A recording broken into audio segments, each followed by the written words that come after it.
नमस्कार दोस्तों, मैं हूं डॉक्टर अमरीश खारी। आप देख रहे हैं डॉक्टर खारी। आज जिस दवाई के बारे में हम बात करेंगे वो है रेनिया डायडेमा। इस वीडियो में हम जानेंगे कि इस दवाई के क्या फायदे क्या नुकसान हैं, यानी किन बीमारियों में और किन लक्षणों में दवाई पेशेंट को दी जाती है, इसके लेने का सही तरीका क्या होता है। जानने के लिए वीडियो पूरा देखिए। अगर आप हमारे चैनल पर नए हैं तो चैनल को सब्सक्राइब कर लें ताकि आने वाली हेल्थ रिलेटेड वीडियो से आप अपडेटेड रहें। इस दवाई को हड्डियों से संबंधित या पेट से संबंधित रोगों में हम देते हैं। सिर दर्द में भी दी जाती है, कुछ बुखार जैसे मलेरियल फीवर में भी ये दवाई बहुत इफेक्टिव रहती है।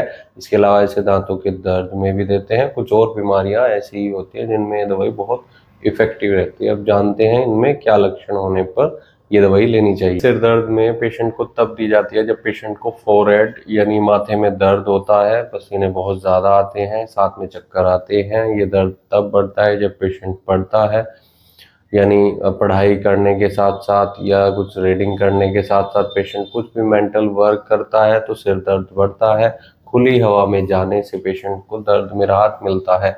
ऐसे सिर दर्द में जहाँ चक्कर भी आ रहे हैं तो खुली हवा में जाने से आराम मिलता है, तो ये दवाई दी जाती है।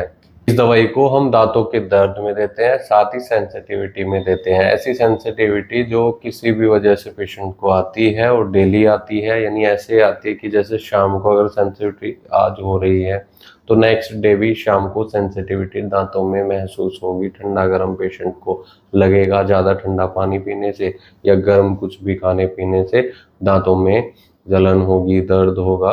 तो ऐसे केस में दवाई बहुत इफेक्टिव रहती है, सेंसिटिविटी को ठीक करती है। दांतों के दर्द में भी बहुत इफेक्टिव रहती है। अगर पेशेंट को खास तौर पर रात के समय दांतों में या जाड़ में दर्द होता हो तो ये दवाई ऐसे केस में बहुत इफेक्टिव रहती है। जब पेशेंट लेटता है तो दर्द बढ़ता है। अगर इसके पेट से संबंधित रोगों की बात की जाए तो वोमिटिंग में ये दवाई बहुत इफेक्टिव रहती है। जिन पेशेंट्स को खासतौर पर बुखार में वोमिटिंग लगती है तो ऐसे केस में दवाई दी जाती है। बुखार में देखा जाता है कि पेशेंट का जो स्प्लीन होता है, जो तिल्ली होती है, उसमें स्वेलिंग इन्फ्लामेशन आनी शुरू हो जाती है, जो खास तौर पर बुखार में ही आती है। ऐसे केस में दवाई बहुत इफेक्टिव रहती है।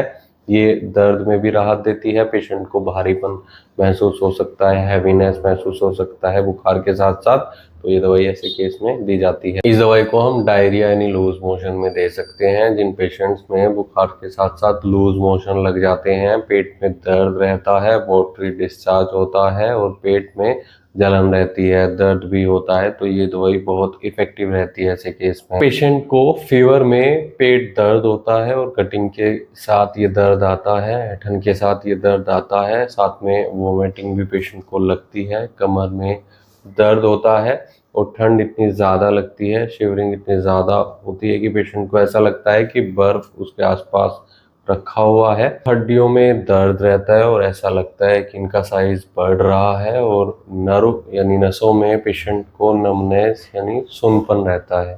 ऐसे केस में ये दवाई हड्डियों के दर्द में बहुत इफेक्टिव रहती है और साथ में नसों के नमनेस यानी सुनपन को ठीक करने का काम करती है। दोस्तों, इन सब परेशानियों में ये दवाई डॉक्टर की निगरानी में पेशेंट को लेनी चाहिए। अगर आपको ऐसी कोई शिकायत है और आप इस दवाई का सेवन करना चाहते हैं तो एक बार अपनी होम्योपैथी डॉक्टर से ज़रूर मिले। बिना डॉक्टर की सलाह के कोई भी होम्योपैथी दवाई नहीं लेनी चाहिए।